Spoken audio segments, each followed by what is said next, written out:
edition. So in the last episode we unboxed Mary in this blue box, and we read about Mary. And in this episode, we are going to be opening two boxes,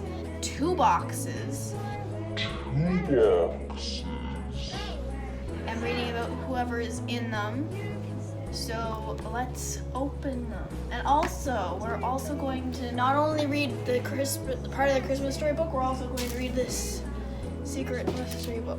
How is it secret and how is it mystery? Because they don't know what it is yet. Alright, so you can open this box. It is. Okay. And you'll show us what's in it, and then you're going to open this box after she opens that box. Take your time. It's Joseph. You can put Joseph in the manger scene, and Ben, you, right here, little boy, open it. Open it closer. All right, Ben. It's baby Jesus. Show it to the camera, and then put it in the manger scene. Oh,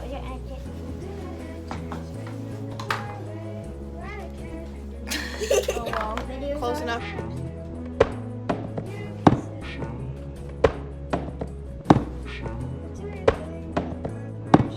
I couldn't help it. Jumped out of my hands. Would you, small child in the audience, would you like to read this book or the mystery book? We're reading this one first, but would you rather read this one or the mystery book? I will read the Christmas story. All right, the Christmas story. You are reading. You are going to read this page. All right, you can read the Christmas story. I'll read that page, and then I'll read the mystery book, which is still mysterious. And it came to pass in those days that there went out a decree from Caesar Augustus that all the world should be taxed. And all went to be taxed, every one into his own city. And Joseph also went up from Galilee, out of the city of Nazareth, into Judea, unto the city of David, which is called Bethlehem, because he was of the house and lineage of David, to be taxed with Mary, his espoused wife, being great with child.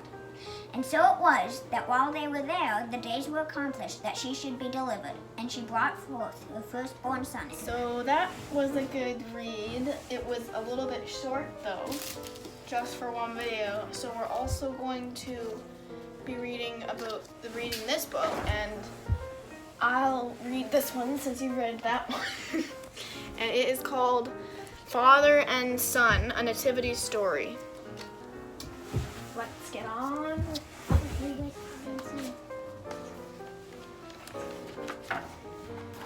Father and Son by Geraldine McCaffrey.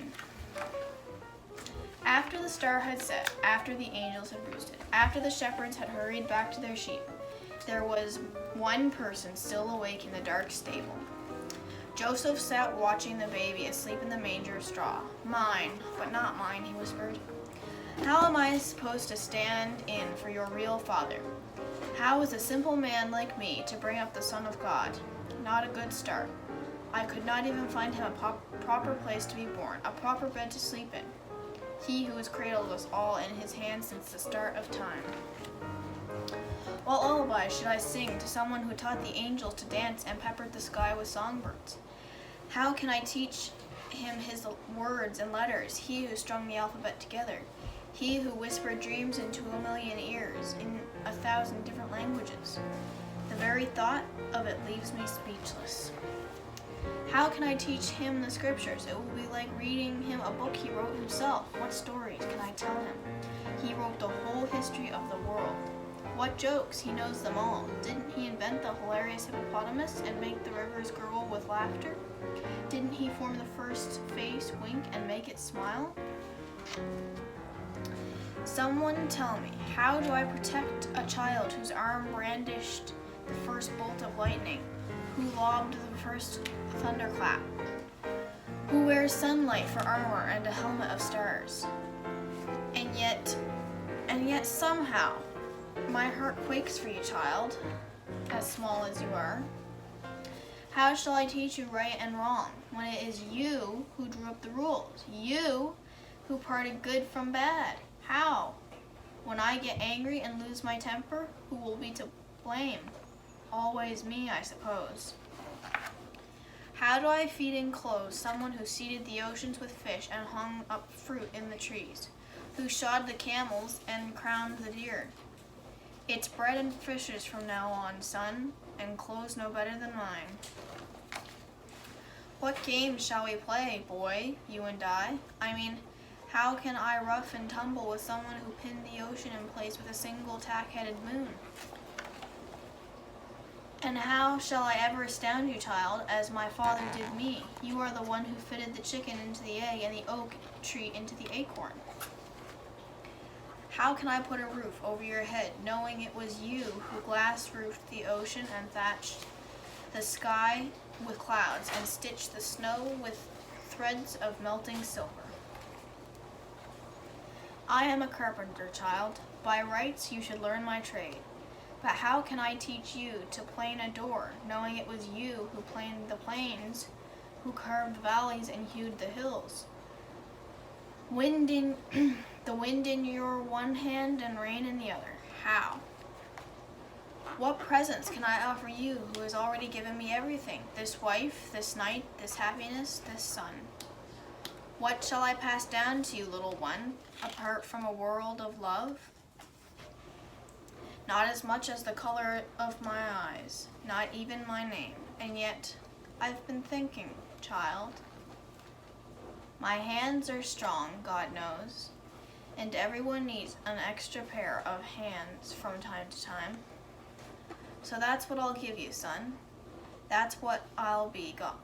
That's what I'll be, God willing, a helping hand. So long after the star had set, after the angels had roosted, after the shepherds had hurried back to their sheep, there was one person still awake in the dark stable, watching over a sleeping child while his God watched over him. So this book tells us how how the author thinks Joseph may have felt, because normally the nativity story mainly talks about Mary and how she felt, and then it just talks about Joseph's dream. But in this book, the author talked about and illustrated what Joseph may have thought when Jesus was born and when he was looking down at him that night.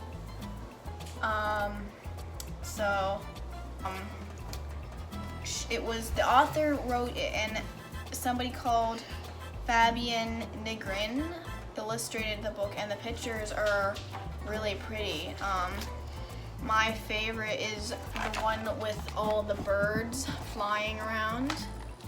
My favorite is the one at the end with the stable. Oh, you like the one at the end? Yes. This one? Yep.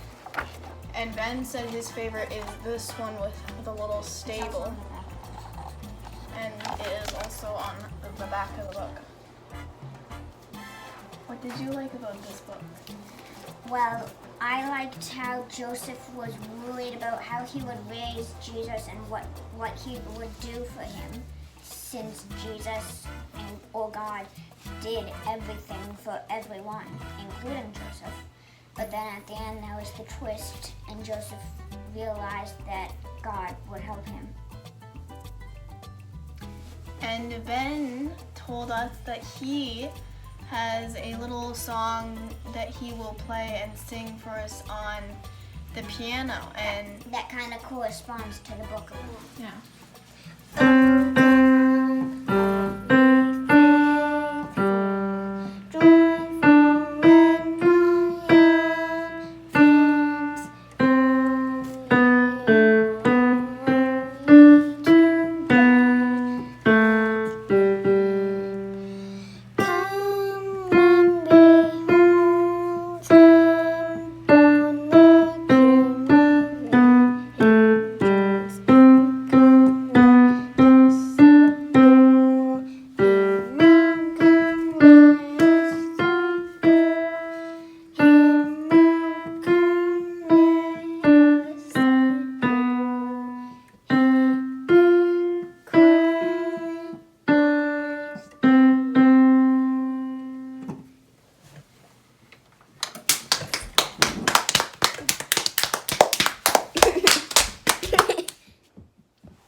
next episode and open box number 5. And maybe, who knows, maybe we'll read another like mystery book, or maybe we'll just read the Christmas story. You'll have to watch the next episode to find out. Bye.